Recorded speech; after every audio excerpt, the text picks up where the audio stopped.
A salute to the Oklahoma state flag, followed by a moment of silence. I pledge allegiance to the flag of the United States of America and to the republic for which it stands, one nation, under God, indivisible, with liberty and justice for all. I salute the flag of the state of Oklahoma. Its symbols of peace unite all people.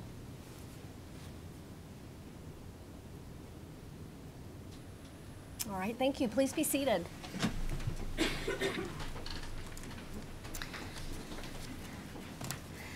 Board members, thank you for joining us today for this special board meeting as a result of two things. One, we had a board meeting in February that had not been able to achieve a quorum, and that was due to the weather, and then indeed the entire agency, as other state agencies were closed on that day. So we will be entertaining motions for business related to February's board meeting agenda. And then we are also here because of a necessity due to budget cuts that have come as the result of special session and action related to the budget hole that had to be filled in some way, and that was across the board cuts. So we will visit about that as well.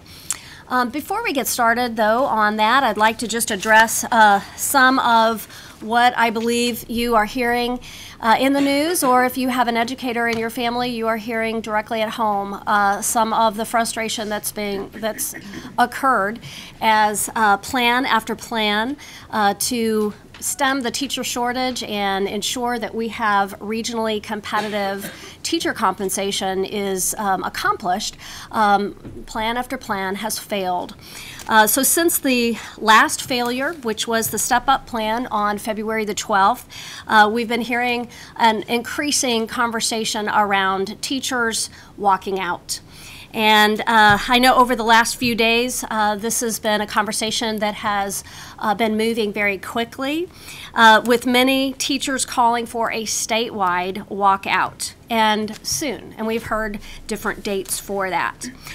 We do anticipate that districts are advocating for teacher pay raise, and that many districts are having conversations about local school board action that would adjust the calendar in their school to allow for advocacy at the Capitol.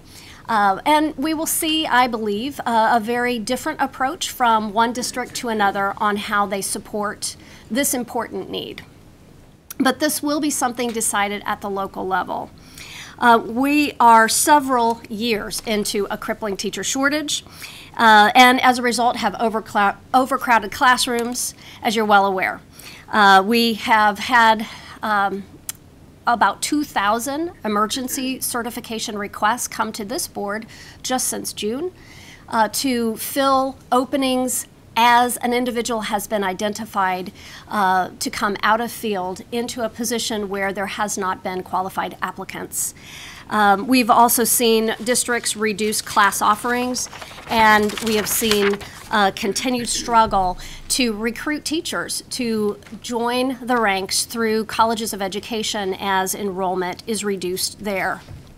So let me say this unequivocally.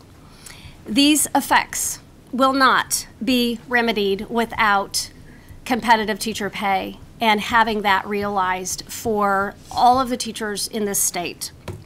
Why does this matter? It matters because our children deserve and need a high-quality education, and that can't happen without well-trained and well-equipped teachers. With a teacher shortage that continues to deepen, we will continue our advocacy for $5,000 pay raise for teachers, which would bring our teachers to a regionally competitive level, as we believe this is the first step in becoming a top 10 state. So we did ask, and you approved, a budget that included a $289 million request for $5,000 pay raise now in the fiscal year 2019, which is our current budget that we are requesting. And as I think everyone at this table and probably most Oklahomans agree that education must be the centerpiece in investment for our state, and this is quite a significant ask. And we make that with a great care for where we are in the big picture of all other agencies. But I believe education is the center for success statewide.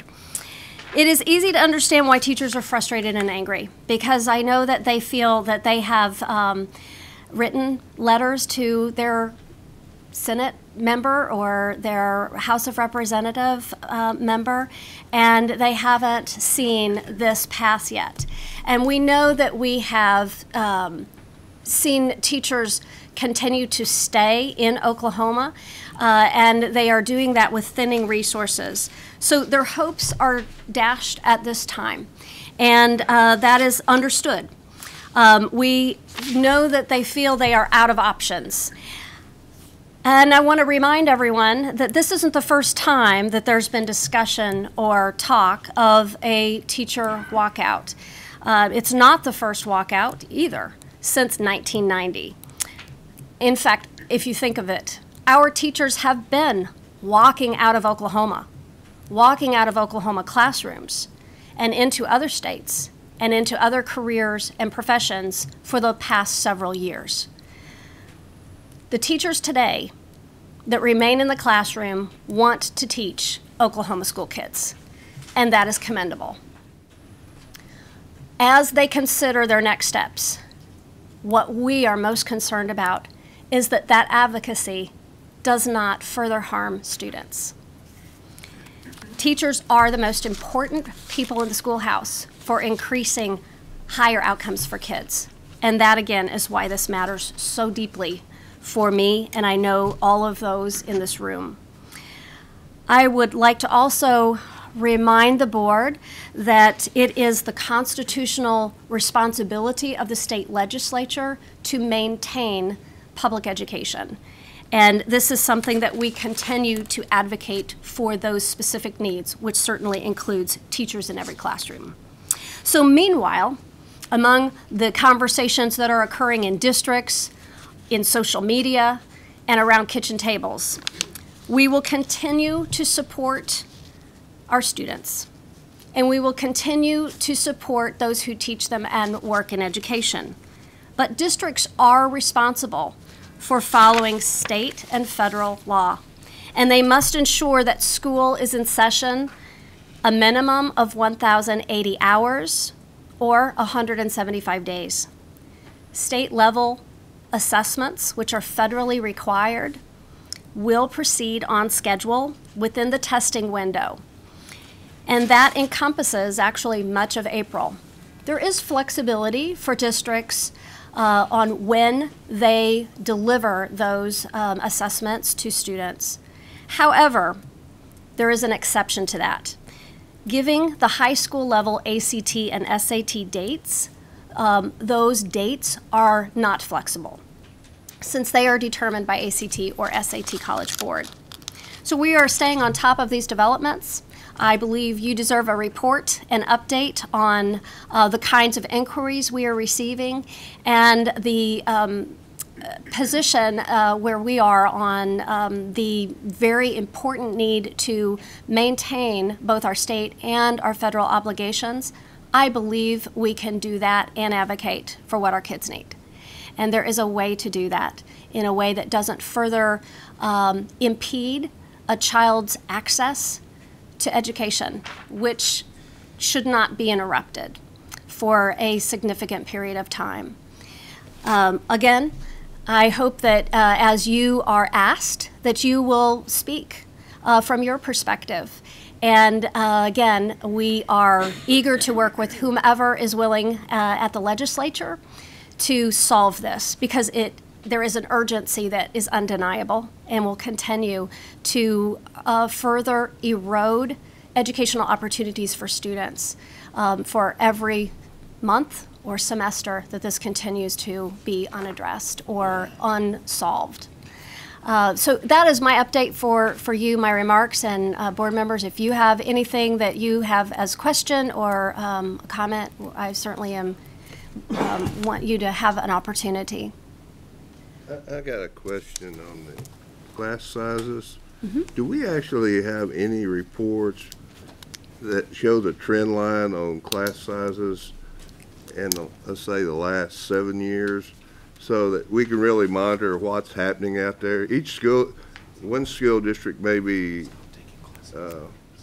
since you got 520 school districts, you have quite a variety out there. And so, do we have anything like that within the department? Yeah. So the class size mandates came with the Education Reform Act of 1017. And there was a waiver then that was given in a particular year. What do you know when those waivers began? Maybe 6 or 7 years ago. About 6 or 7 years ago, waivers were given by the legislature because funding was not keeping pace with enrollment, and there was an inability for school districts to maintain that. So there has been a law that was passed in 2016. I believe it's Senate Bill 933, that the legislature set a minimum of funding that needed to be in place in order for those particular requirements, among which is a class size requirement, to go back into effect. During the time that we are in a period of waiver, then those are not being collected, since they are not being, since a blanket waiver has been given. So we're not monitoring that, just to kind of really know actually what's happening out there. Not in an official capacity. Okay. Districts aren't compelled to report. Okay. This is something we believe is part of the problem. An increase in class size is certainly making that work of meeting the needs of individual students harder.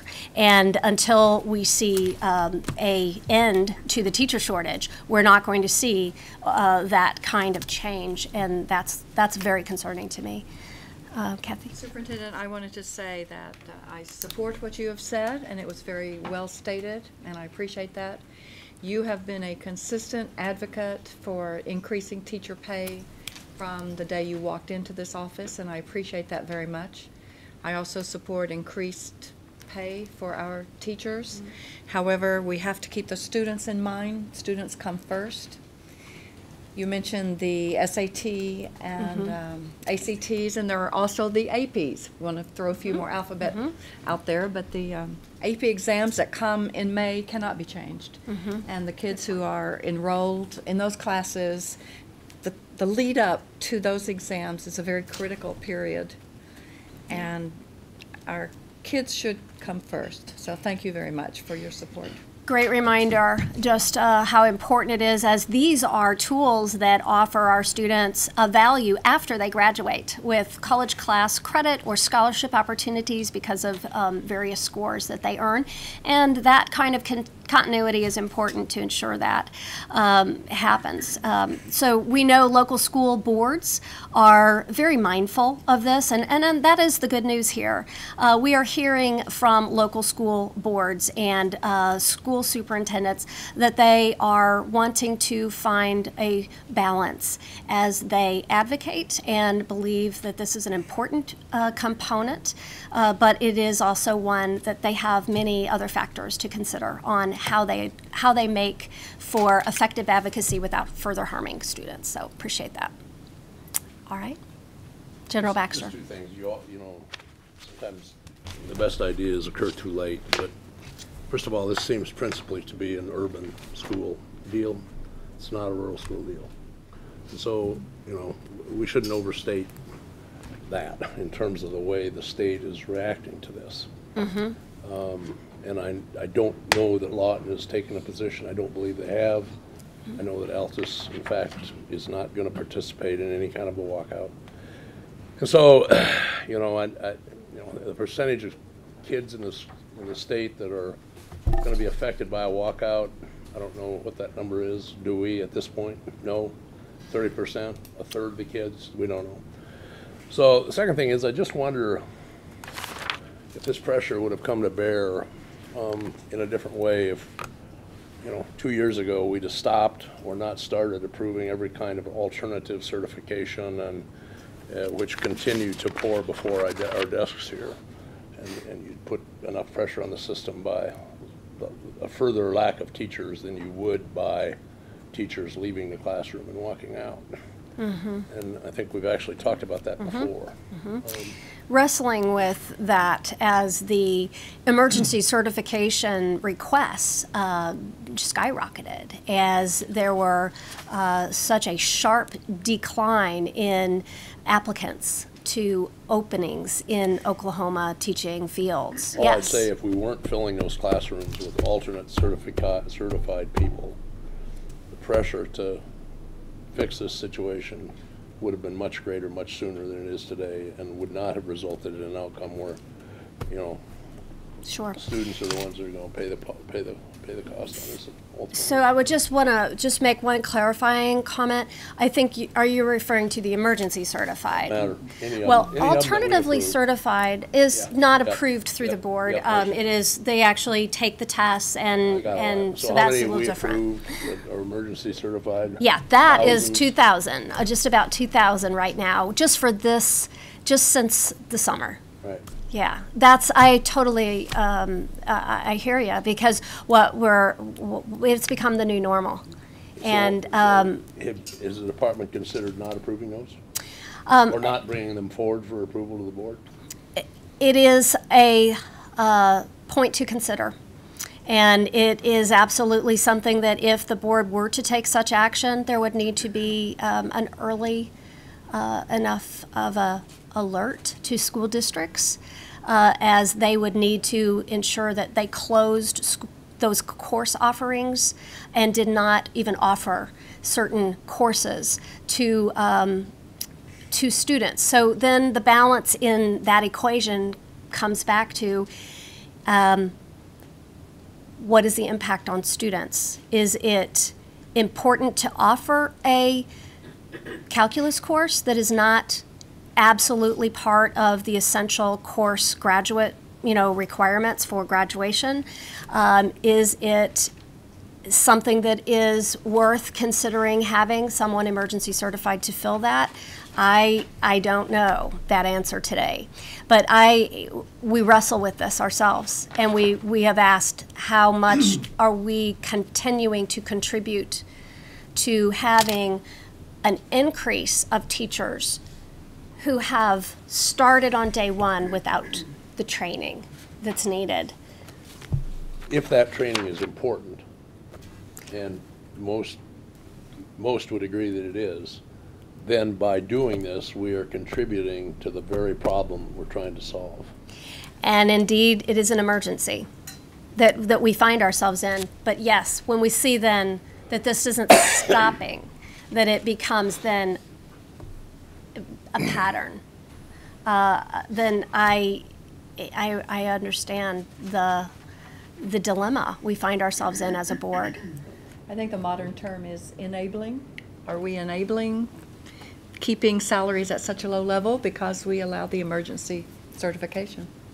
Well, perhaps this board would want to have further conversations about this and look at some data to see if we can inform a decision perhaps for next steps on that as we approach the summer, which is where we have seen historically the numbers begin very high to increase again in the cycle of the calendar year. I think it would be very important to consider that as we come back for our regularly scheduled board meeting in March. And I know you're giving me that Bill Price, I'm a lawyer, and I got my point is only that if we had not approved all these, the teacher shortage would have been further highlighted, further exacerbated, further demonstrated way, way, way earlier than it is today. And there may be some goodness in that. To the detriment of the kids. That's the problem. That is the problem. And the fact is, what the emergency certified need to be given additional classroom training. There's no doubt about that. But, you know, you look over the credentials of the people that we've emergency certified, and they're rather good. In fact, Teacher of the Year was initially initially emergency certified and then alternatively certified. So it is not automatically a bad teacher. I'm not arguing any of that. If we are playing within the rules that we have regarding, and the law we have regarding teacher certification, you know. Yeah. I think if we had denied emergency certification, we just would have hurt the kids, and I don't think it would have compelled the legislature one way or the other. To have 2,000 less teachers in the state than we have today? Well, they would have That wouldn't have still, an impact? the same And problem. keep in mind, we still have those that haven't been able to be filled, which are in the hundreds. Yeah. So there is, I do think you Yeah, and have asked an important question. I'm done talking about this. It's not, we can debate it another time or not. I don't care. We're not gonna act on it today, but, you know. I, in fact, would like to have a larger pool of emergency certified teachers so that you could, as a superintendent, be able to have a larger pool of teachers to choose from, but have the training available. Yeah, so you're walking your way into the argument that we don't need teacher certification. All we need to do is give guys a degree, put them in the classroom, and then after a while, we'll teach them classroom management, and it'll be okay. And that's a legitimate argument to make, but it's gonna be pretty hard to sell. There's a lot of studies that have shown that is, in many ways, that ability to communicate with kids can trump certification. Again, I'm not arguing. It doesn't trump it at all times, but it can. Anyway, what I'm interested in is if the teacher walkout does occur, what you brought up, and it was brought up, it would be, while we empathize with the need for teacher pay increase, we don't want the kids hurt. Right. Is there any action by this board that can deter a walkout? I guess the only thing is there are penalties if a school district does not comply with certain deadlines. And we need to publicize those to make it so that they're less likely to go to the detriment of the kids. Well, I certainly know that those are questions that the schools, as well as teacher associations or groups, are asking. They are asking how they want to understand what is in state and federal law. And we are standing ready to give guidance. Local school boards would have to take action to suspend school potentially and then make that up. I think what you're referring to is in the state statute. We could ask for our attorney to give that state law. Sure. So state law says that if a school district does not meet the requirement for 1,080 instructional hours or 180 days of instruction, the state board shall withhold the state aid in proportion to those days that were missed. So it's a mandatory thing, not a discretionary thing. That piece is mandatory. There is an exception for certain conditions related to weather and emergencies, but what we're talking about today does not fall within that, so it would be mandatory. Does it give a time limit in which it must be those instructional hours have to, or instructional days have to be done within? It's within the fiscal year. Before June 30th. Correct. Before June 30th. So theoretically, school districts could make up those days into May and June if they were missed prior to the regular calendar year. Doesn't school go through the end of May, or No. maybe not? Not in Oklahoma. Okay. Oklahoma has among the shortest academic calendar years of the nation. And then Ends in April? we have some school districts that are closing in the first week of May. And that, again, is because they are given flexibility to their calendar and district by district, and have opportunities to go 5 days or 4 days, however they want to construct that, or year-round, as other schools have made district-level decisions in that regard. So for some of our schools, they are not in school beyond the first week of May. That would be fairly draconian to the urban school districts. Obviously, there's a handful of school districts that are not dependent on state aid, but that's Yes, very few. not going to be Yeah. in play. But that would be pretty drastic in Oklahoma City and Tulsa, would it not? Potentially, I think it would be a case-by-case basis. Again, it's proportion to the days removed from the 1,080 hours or 180 days. So if a district was at 179, the proportion of that withholding is not as great as where it might be if it were 165. What is the status of a teacher that walks out for a week? What is her or his status? Are they on vacation? What are they on? Again, it's going to depend on a case-by-case basis. If that teacher has personal days accumulated, well, then those are personal days. Statute also provides that if a teacher is absent for personal reasons, if a substitute comes into that classroom, that substitute is to be paid from the teacher's paycheck, so to speak. So it's going to depend on how. Thanks. We are, though, pleased that we are hearing conversations from local districts that this is not something that they would make a decision to disrupt without a plan to make up. This is not the time to raise the heat and to raise the controversy. And it's time to come together. Salaries are not set by this board. The minimum salaries are set by the state of Oklahoma. The actual salaries are set in school districts.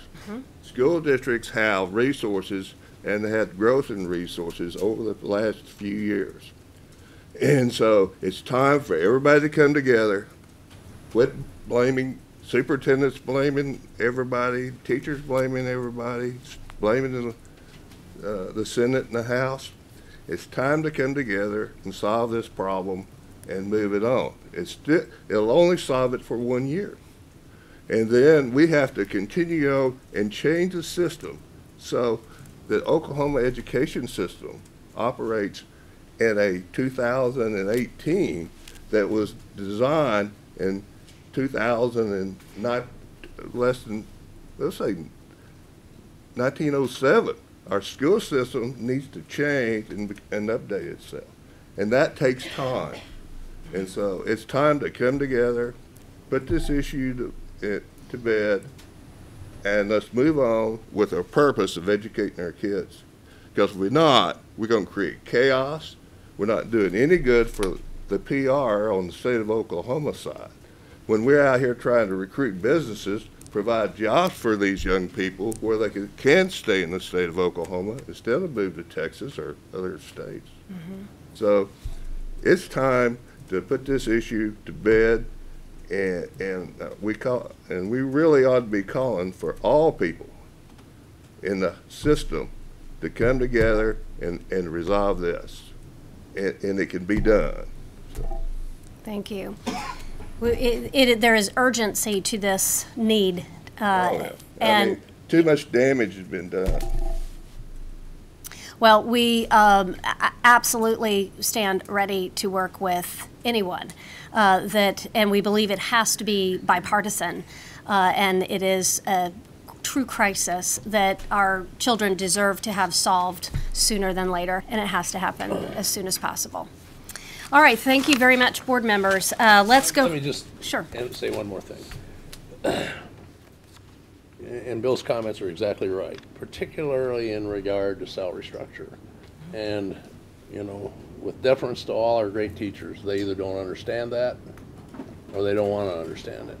Because the rhetoric around the responsibility of the state to fund salaries, on every teacher site that I'm on, and I'm on most of them, that is the argument that, well, we can't afford it here in Enid. It's up to the state to provide teacher salaries. So, I mean, it's, there's a lot of misconceptions about a lot of things. Matt's grinning at me back there because he knows I'm right.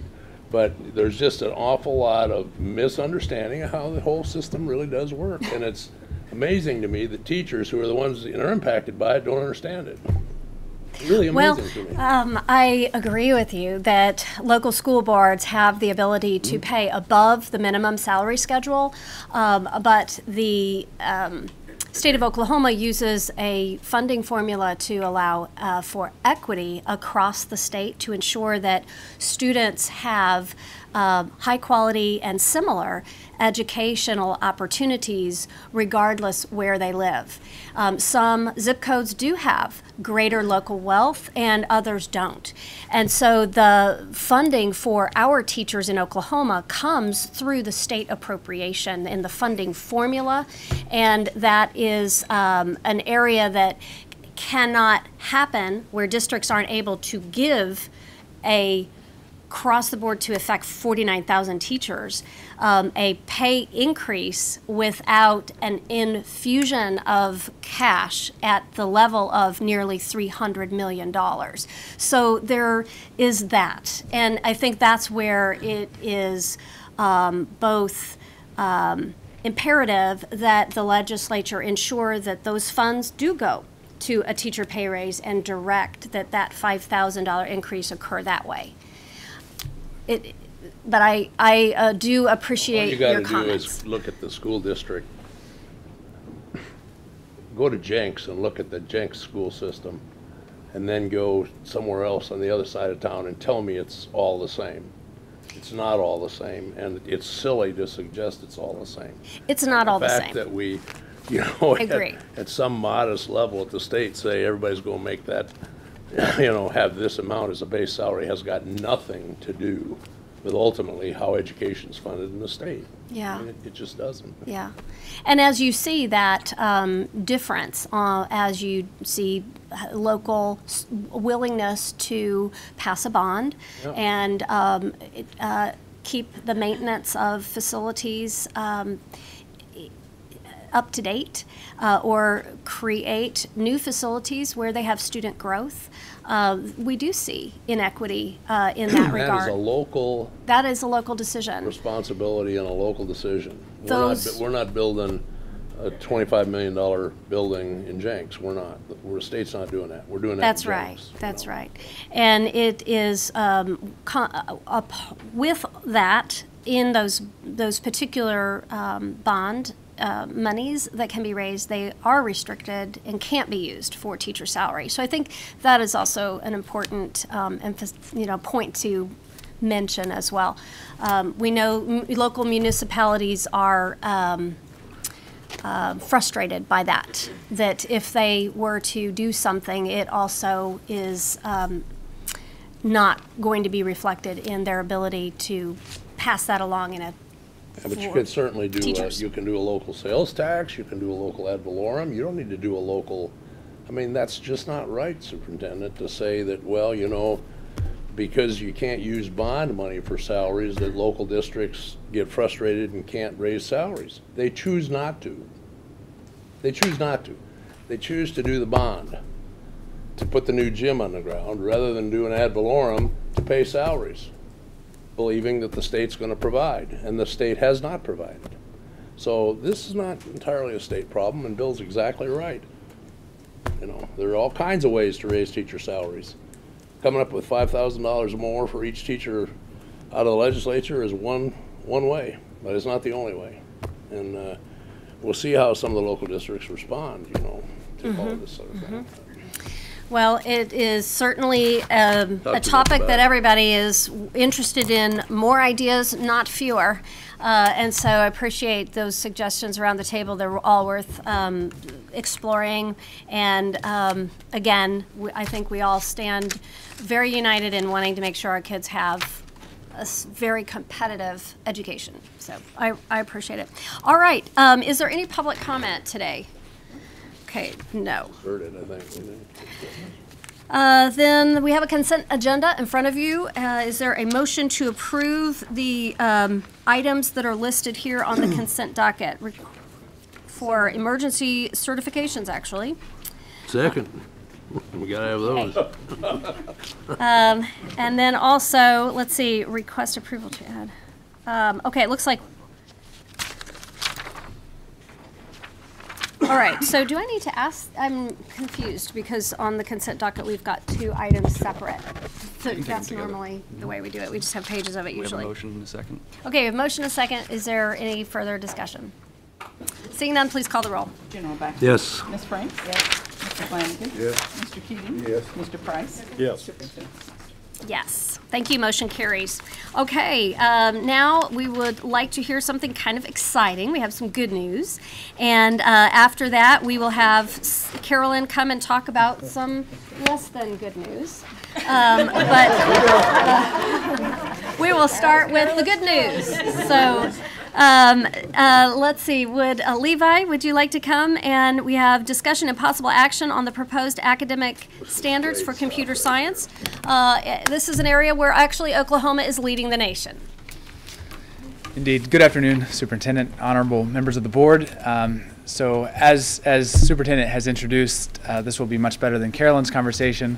But all kidding aside, we've done an awful lot of work over the last few months, and I have a few guests that I'll introduce momentarily. But we're happy today to present to you the story of the new Oklahoma Academic Computer Science Standards that are up for proposal this afternoon.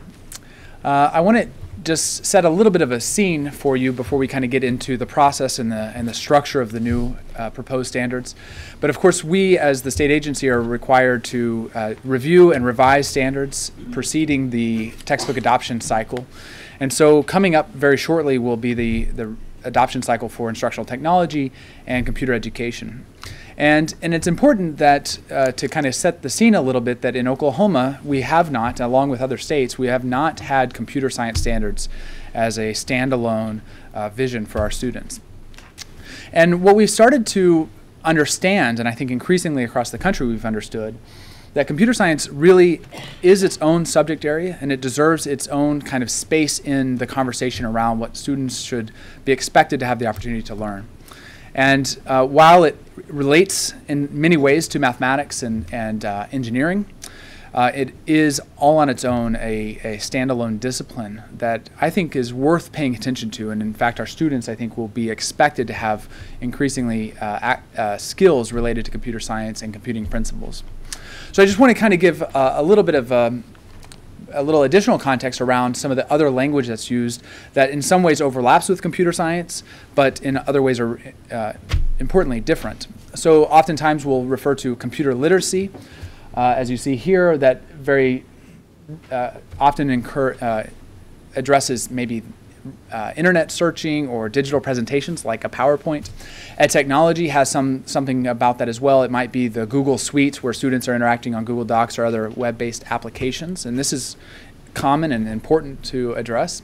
Digital citizenship is oftentimes around personal security and the way that one interacts online and in those spaces.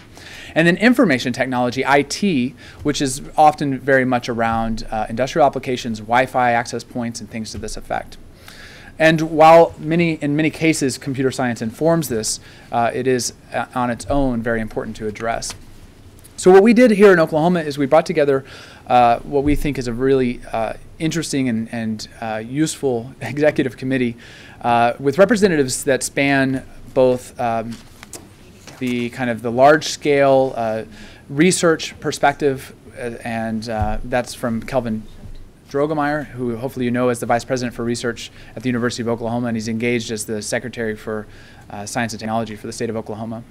And Michael Carolina, who brought to us a perspective of the demands of 21st century careers, particular to Oklahoma. He's at the Oklahoma Center for the Advancement of Science and Technology, OCAST.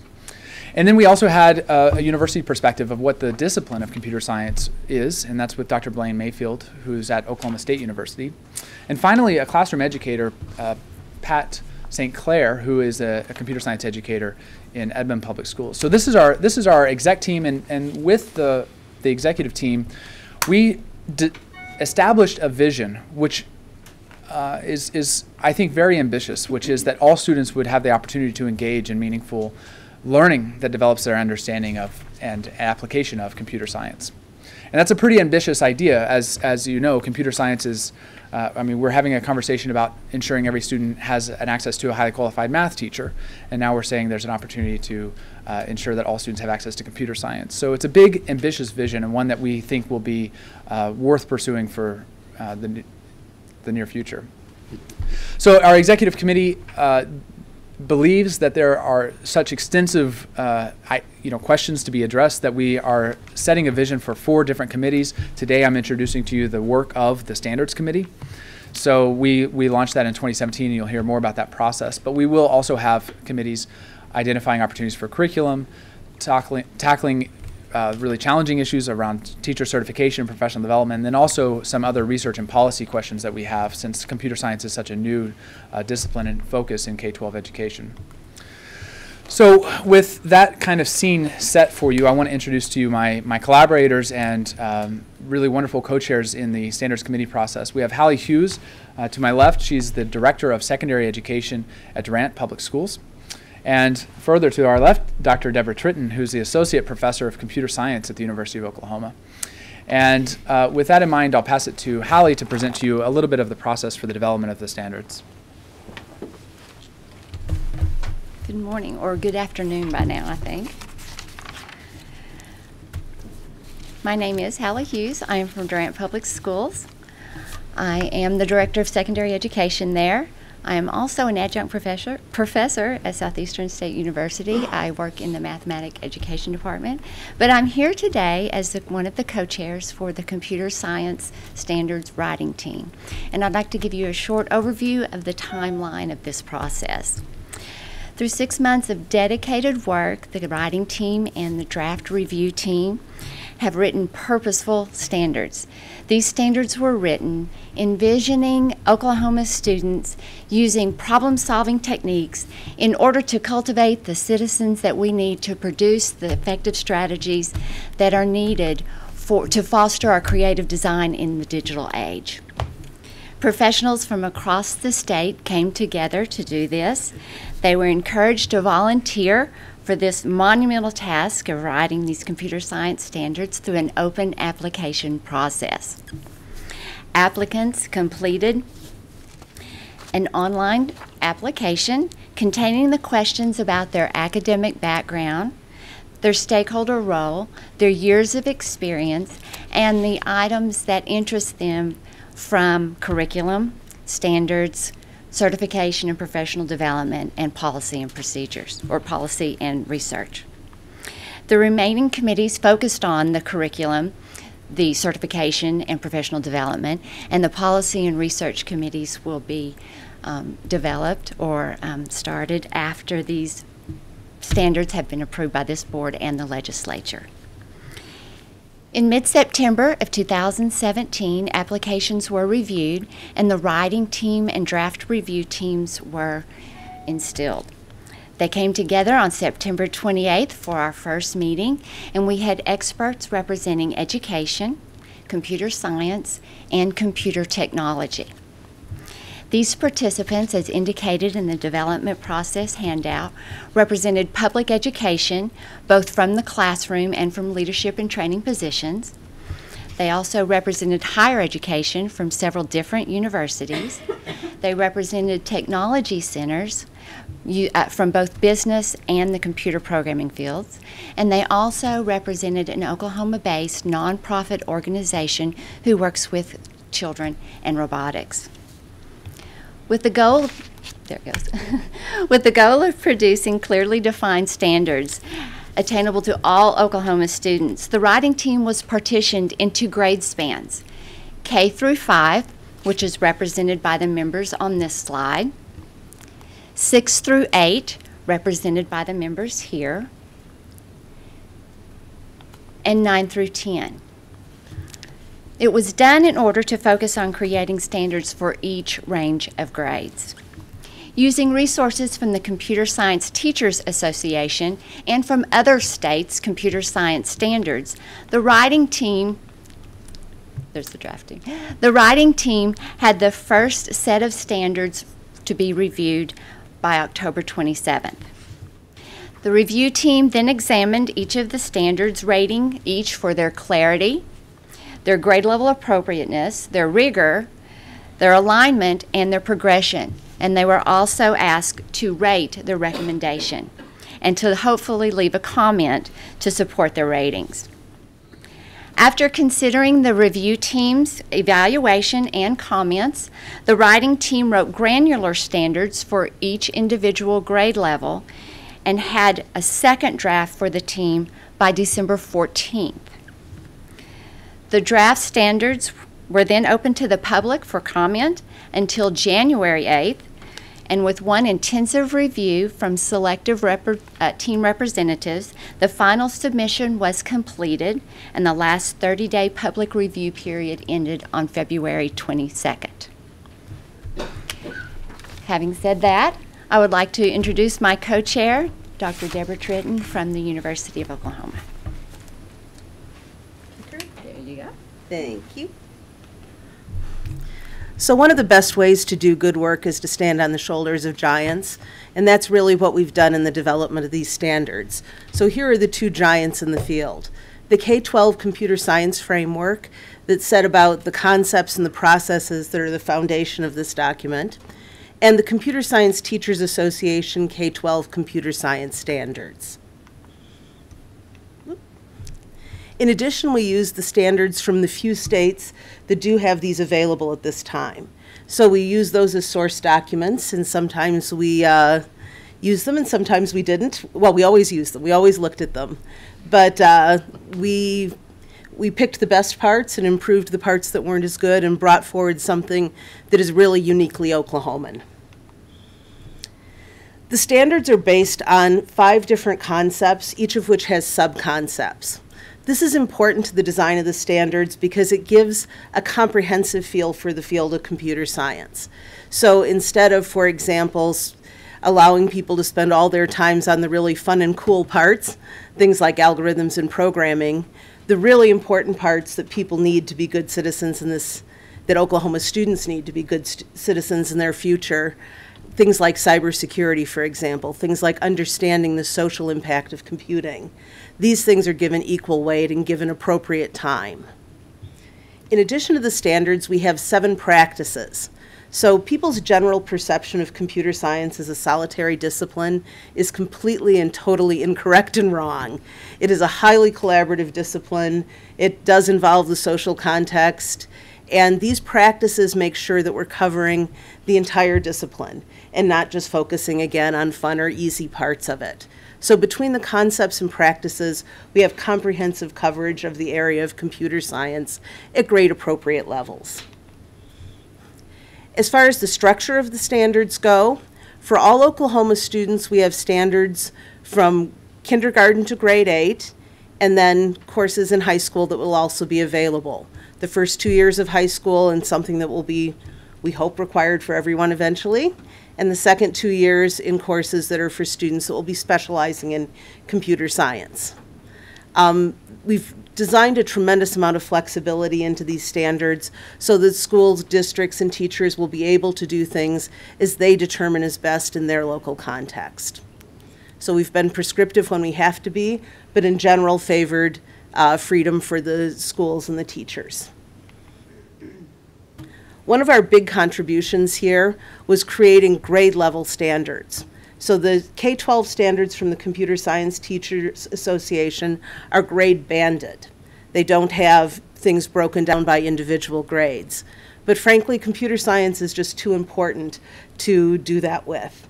We really need students to be making continuous progress, to have a chance to go back to topics, to repeat, to grow, to do spaced repetition, to do the things that we all know really make a difference in learning how to use computer science. So this is an example of one of the proposed standards showing where it came from. In this case, the Massachusetts standard was one that, that we identified as being especially worthy. But you'll notice that in the proposed standard, we do have a little Oklahoma touch on the end. And that is because we have these by individual grade level, in this case in middle school, we're able to go back to the topics of the needs of diverse users, again at the 8th grade level, and repeat that and give students a chance to do it again at a more challenging grade appropriate level. The standards were improved iteratively throughout the entire process. So in this case, we started with a standard. The first draft was borrowed a little bit from Idaho and a little bit from Washington. But it started with understand, which is not always the best assessment word in the world. And so you'll notice in the second draft, understand became convert. And while that did improve the standard a little bit, the major improvement that needed to be done was to take the overly technical terminology that came through in the original drafts of the standards and substitute in something that would be more meaningful for the audience here. So translating, comparing, removing examples that maybe weren't that accessible to the audience for the standards. And as a result ended up with a much easier standard to present that we think is going to make a lot more sense. And of course all of this is verified by the many teachers at the grade level who have examined these standards and determined that they are meaningful. Our draft review team also made a big impact. Now in this case we have two different standards that I'm showing you. On top is a 10th grade standard, the lower level in high school, and on the bottom is a 1st grade standard. So in the original, the second draft that came out of the writing team, the wording was compare various security measures. The problem with various is that it's going to be difficult for people to know exactly what you're talking about. And so this was improved by the draft review team to specify physical and cybersecurity. So in other words, it's not just enough to have electronic security if somebody can have the computer walk out the door. You actually have to have physical security too. And that wording stayed through to the proposed standard. On the bottom standard, I think, is one of our real victories here. So we started with search, retrieve, and modify information, which is so generic, I think it's almost hard to know what to do. When we talked with grade level teachers, they absolutely assured us that students at that level are able to open and save files, folders, and drives, the basic elements of a computer. By being able to do this at the 1st grade level, it made it possible for us to enrich the standards all the way from K to 5. And so this was really a big step forward and something that is very uniquely Oklahoma. Doctor, you're saying Yes. 1st graders can open and save an existing file? That is what they tell me. That's what Can the they 1st teach grade me? teachers tell me. If they can't, I will. But let me, that's a great question. I had Sure. the opportunity to go to Deer Creek Schools, if that's where it was, I think it was. Yeah. Not long ago, and they were in fact teaching 1st graders coding. And they were doing it with Lego-like devices on a grand pattern on the floor. Yeah. And I was stunned to watch this. And could you follow it? Because they were doing it, and if I'd have got down there with those Legos, I'd have been building a truck, you know. But it was just stunning to watch. So for this to be a 1st grade thing is remarkable, isn't it? I mean, Yeah. it's really remarkable. And what kids are capable to do if they have the opportunity is truly amazing. Every kid in the room was doing it. It wasn't Yeah. just a few of the smart ones, you know. They were all doing it. And probably loving it too, right? Loving it too, having Yeah. a great time. It was They great. no longer let us sit to the side That like was they fun used to to. watch. It was great fun to watch. I'm telling you, amazing. So if you ever get a chance to see the KIST Institute for Practical Robotics, see their robotics competitions, do not miss it, because it's really exciting to see what these students can do when they're given the opportunity. Thank you. And they're based here in Oklahoma. Yes, they are based here. And they also participated in the standards development process, by the way. The public comment period also made a tremendous impact on these standards. So you'll notice that on the left, in the first public draft standards, we have a lot of grade level appropriate going on here. And the problem with that is, while it certainly is true, it's not so helpful to the teachers to really understand exactly what does that mean. We're kind of putting the ball in their court. And considering that this will be a challenge for a lot of them, an achievable challenge, but nonetheless a challenge, that's probably not a fair thing to do. And so what we did after the public comment impact is we actually went and specified what grade level appropriate would look like for these standards to provide more clear guidance. The last part of the public comment impact came from actually an email. And this was such an important contribution, I want to make sure that it's noted for the record. Somebody pointed out to us that we had used the word loops, which is one of the control structures. It's one of the ways that you control computer programs in a number of standards. It was 6 or 7 standards, I believe. And loops are all fine and good. Heaven knows I've written a million of them. But at the same time, there are programming languages that don't support loops. And it was never our intention to be prescribing what language should be used by any school or any teacher. And so when we put loops in a standard, that forces them into a particular set of languages. The generic term for loop is repetition. And what we did was remove loop from the standards and put in repetition, which doesn't change the content but allows more flexibility for the teachers in the classroom. Just for the record, I have not written a million loops. Or a loop? Or I can help you with that too. I know you can, Doctor. Thank you. No problem.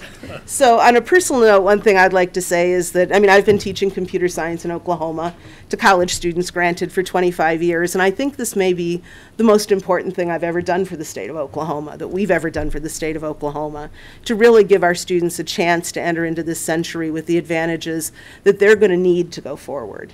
And I thank you for providing me with the opportunity. Right, so you can see why we've selected such wonderful people to be our co-chairs for the committee. And I think if we had a full afternoon, I would have made sure that you got to meet every one of our writing team members, because they were all as dedicated and as passionate to get this right. So I think at this point, we just want to make sure that we have a time to answer any questions you may have, and we'll go from there. Let me ask a question. We have a problem in Oklahoma that about a third of the third graders can't read. How do you overcome that deficiency with this program? Right. Do you need, are you helping that? Yeah. It's a good and difficult question. So I don't know that we have really solid evidence and research kind of linking together these ideas, although it may exist out there. So while I can't maybe make big statements because I would rather know the research, what I can say is that our committees are asking very similar questions. We're trying to understand how much time should be devoted to this kind of a new idea. We're making a suggestion that it should be integrated in the K-2 experience. And so I think in the long run, we have to start asking ourselves questions: in which ways is this learning experience contributing or otherwise to other academic outcomes that we're pursuing? So right now, I don't know that I have a clean answer on that, but it is certainly a question we have. What impact will this kind of learning experience make? Thank you. I appreciate the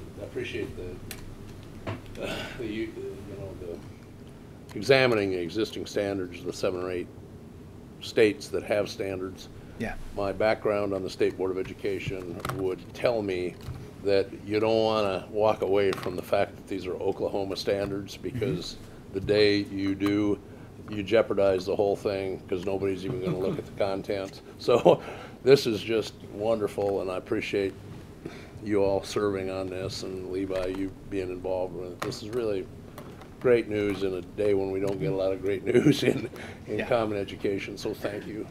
Certainly.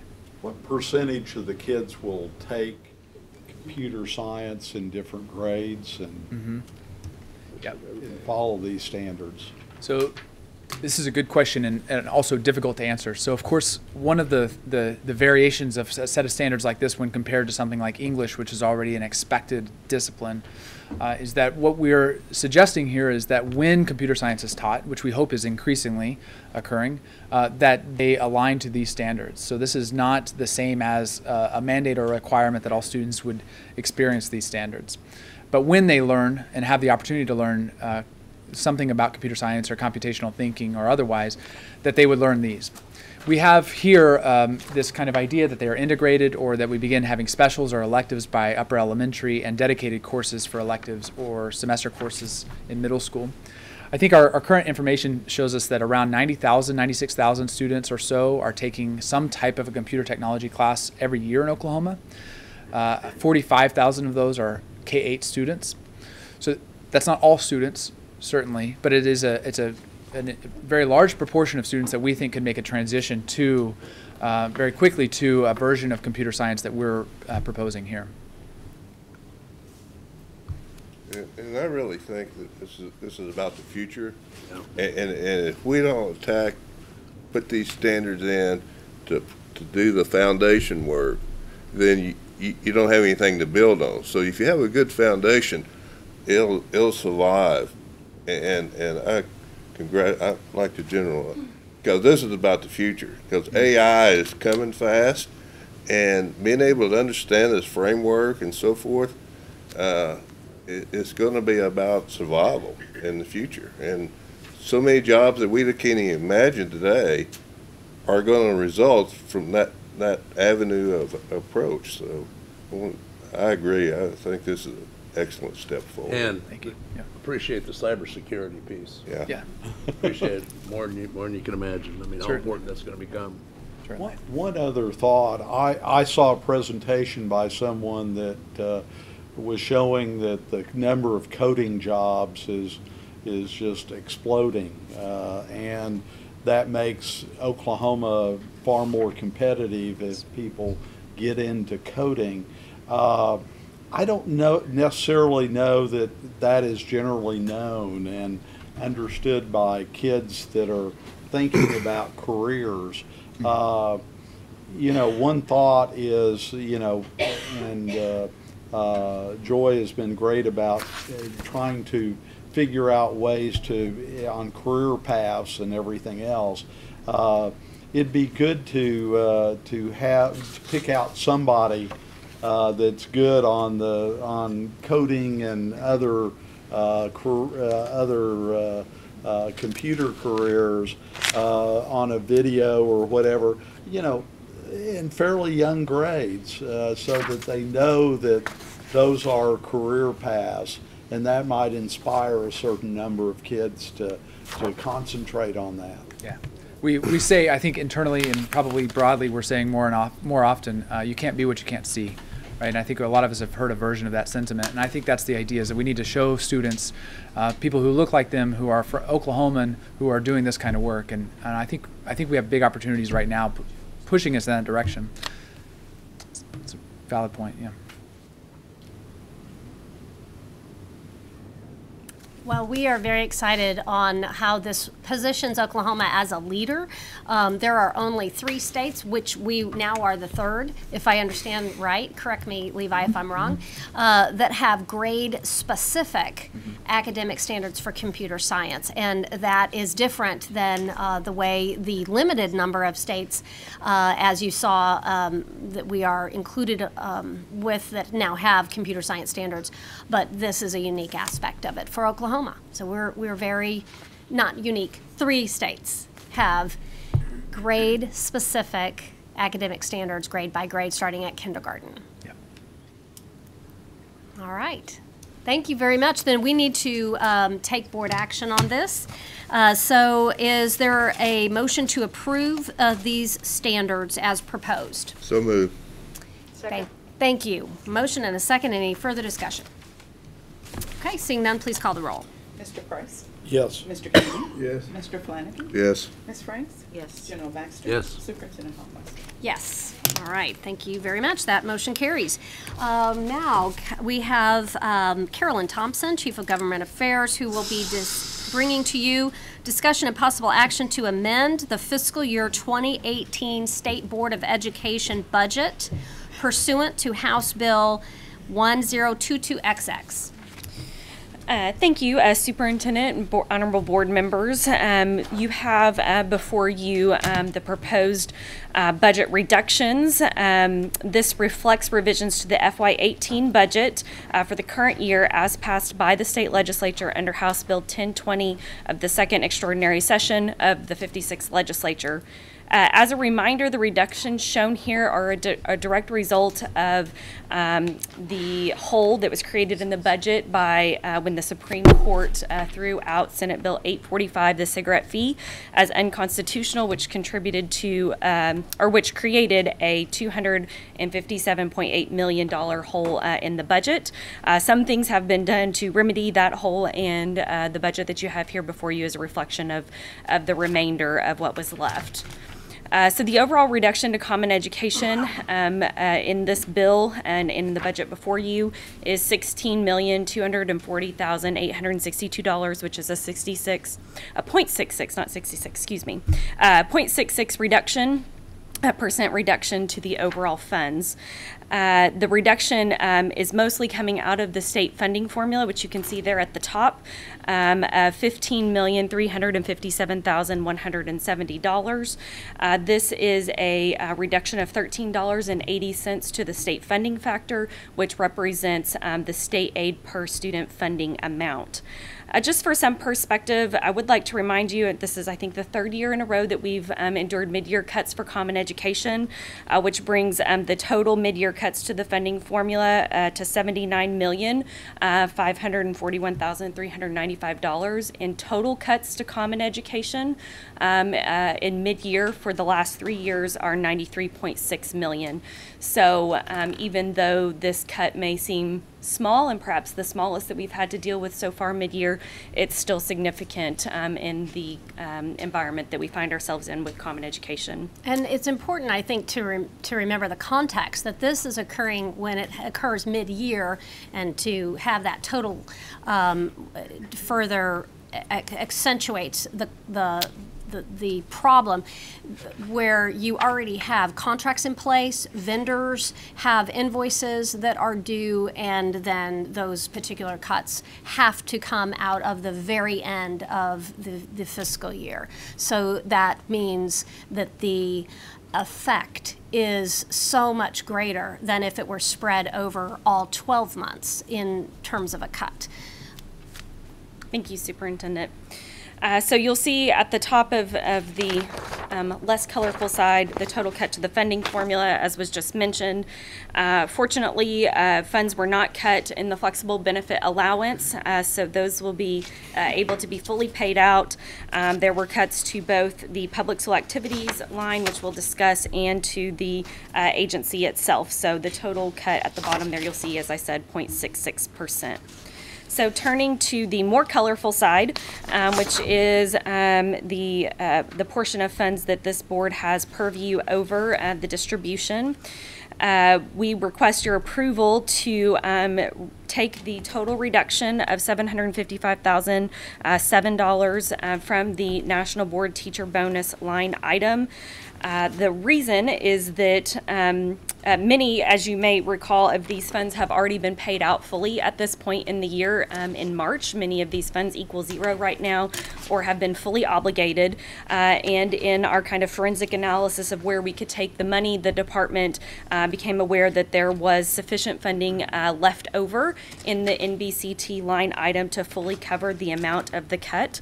So sufficient funds were available, and this is after all of those bonuses have already been paid out to those teachers that were deserving of those or are required to receive those under state law for FY18. So to be clear, for this school year, all bonuses are 100% completely paid out, and funding is left over to be able to endure the total amount of the cuts without affecting other line items. So this proposal to you today is really our best effort to try to protect the little that we can from schools feeling this cut further. So with that, I am happy to take any questions and would request your approval at the appropriate time. Yes, sir. Carolyn, on the first page, $2.5 million for School Consolidation Assistance Fund. Yes, sir. Did we consolidate any school districts last year? I think there was 2 last year, 1 last year, 2. There were 2 last year. They were voluntary annexations. It wasn't the board that did that. But this fund is statutorily required a certain amount of percentage of funds that come off of the gross production of oil, I believe it is. I'm going to dig back in my memory here a little bit. But statutorily, there's a percentage that is required to go into this fund, so it's not something that the legislature necessarily controls the amount, but it's an automatic apportionment, if you will, to that fund, and helps us assist districts as they're going through annexation or consolidation, and also pays for those districts that share superintendents. And we know that the shared superintendent option is being utilized at a greater rate than ever before. Right. And let me correct what I just said. It's not gross production. This one comes from the lottery funds, excuse me. I got mixed up in my head. So the 2 line items that you see, it actually says Lottery Trust Fund, if I would have just read my own notes. Transfer to TRS revolving and school consolidation from the lottery. Themselves with the shared superintendent. Yeah, I think option, it do you know? is. Currently this year, I want to say we have around 10 districts that are. That's really encouraging. Yeah, I think that's a 50% increase, or nearly, maybe 4. I want to say it was about 6 a couple of years ago. Yeah, and so it was, and I thought I saw something close to But even with 12. that, is there a possibility that there would be funds left over from this? Is that what you were thinking? That we might not spend the entire amount on the consolidation? But you have to put, the statute says $2.5 million? No, the statute dictates, I believe it's 5% of the dollars that we get off of the lottery are required to go into this fund. So that's where this amount comes from. So if we don't spend it, if it's not utilized, does it rolls grow over. It rolls over? Yeah. Anything over 5 million. Okay. Yeah, anything over 5 million is Then allocated out to school districts on an used ADA for, basis. it flows into another set of requirements on how schools, it can be distributed. Okay. Okay, thank you. Yeah, I think the one thing, am I right, this required adjustment is a result of the Supreme Court decision on the cigarettes. Yes. Correct. And therefore, it's not from revenue failure. That's correct. Our previous ones that were so massive was from revenue failures. Correct. Our revenue failures have been up significantly during this fiscal year. So I think that's important. I think the other thing's important is the superintendent is taking $128,000 of that adjustment, and we're absorbing it at state level. So everybody's participating in to have the least effect upon the school districts. And so I think that's important, and you should receive credit for that. Thank you. Everyone's working very hard to find ways to cushion the impact for students. Any additional questions? All right, board members, is there a motion to approve this Move. change? Thank you. Any second? Second. All right, motion and a second. Any further comments or questions? Okay, seeing none, please call the roll. General Baxter, Yes. Ms. Franks, Yes. Mr. Flanagan. Yes. Mr. Keegan. Yes. Mr. Price.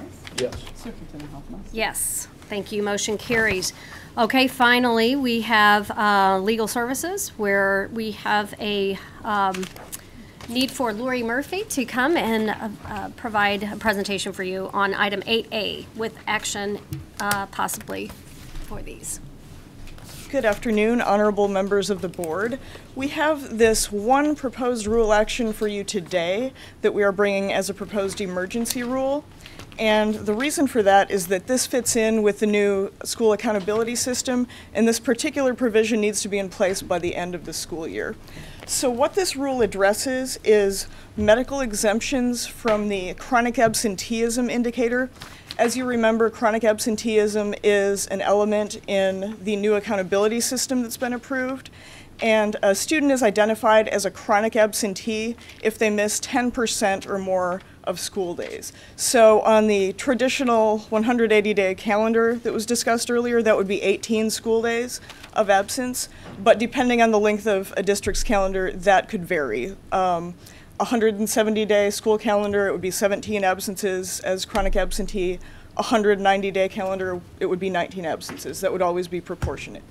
So the way that chronic absenteeism fits in with the accountability calculations is that 10 of the 90 points that go toward the accountability report card come from the number of a district's students who are not chronic absentees.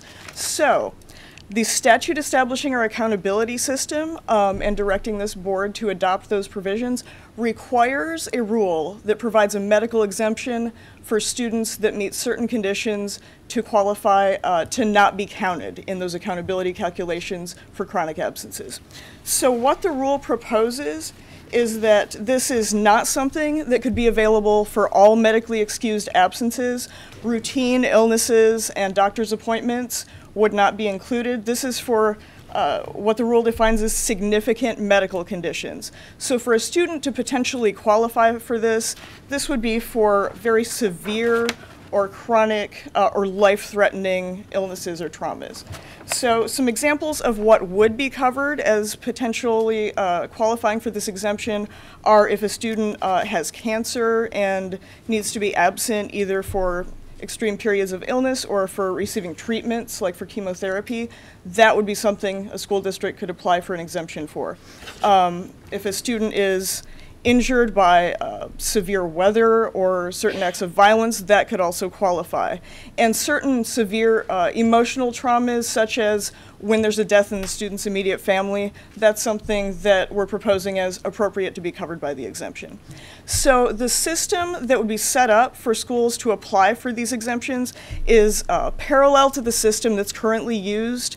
If you remember, there is an emergency medical exemption available for Oklahoma school testing program assessments, and there is a specific procedure for that where a school that believes they have a student that qualifies submits an online application here to the agency, and they're also able to securely upload documents to document that the student would qualify for that. So the Accountability Office has been working very hard this spring to provide for the implementation of a system that allows schools to easily apply online for these exemptions in a secure way. So how that would work is through the single sign-on system that school districts normally use for all their online reporting needs. There would be a special application available for school districts that have been identified as having chronic absentees at the end of the school year to submit applications for students they believe qualify for this. And those will be reviewed by an internal committee in the same way that the emergency exemptions for assessments work. And ultimately, if a determination is made that a school district wants to appeal, this would provide for a potential process for that, and ultimately an appeal that qualifies would come to this board.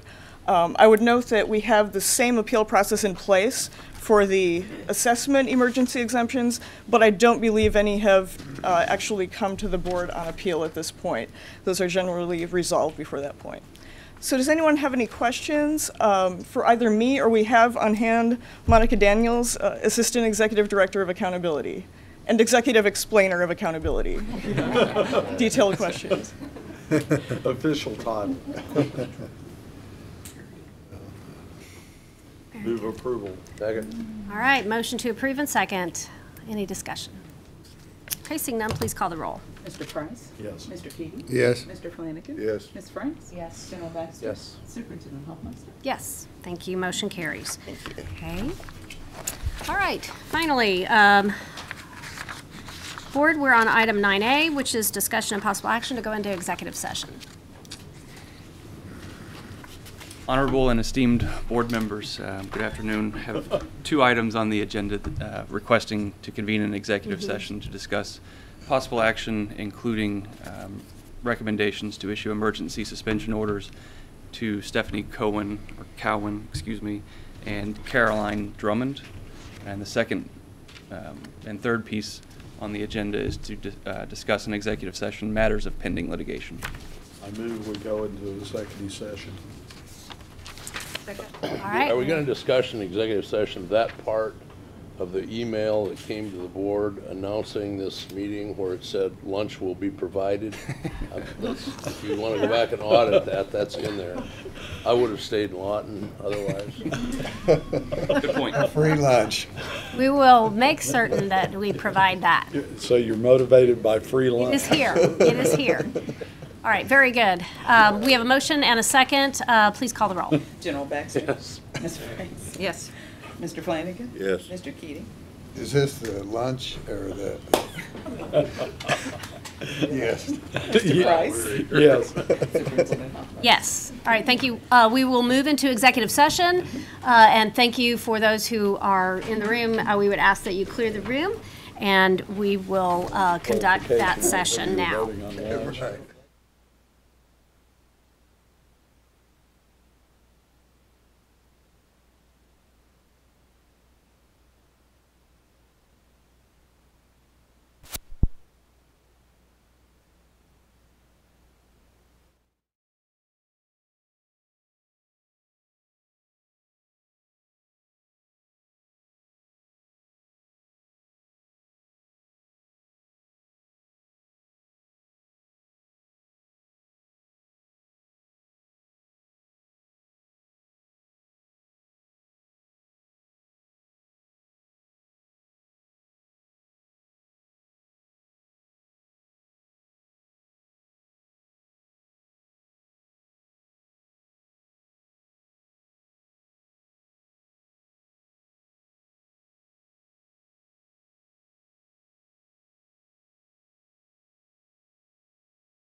Second. All right, motion and second. Please call the roll.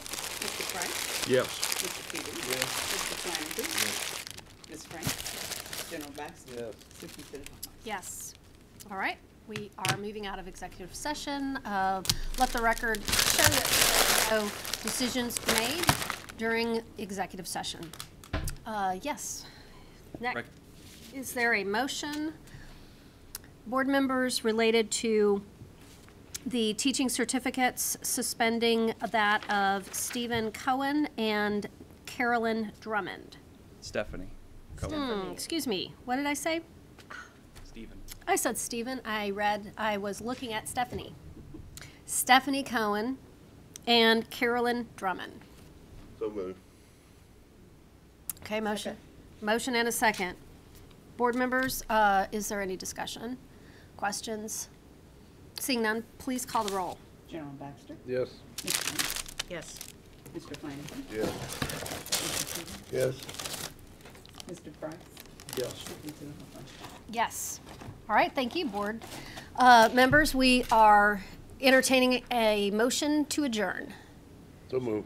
Second. All right, all in favor, say aye. Aye. All right, that is unanimous. We are adjourned. Let me tell you this short story, and it's very relevant. It's short.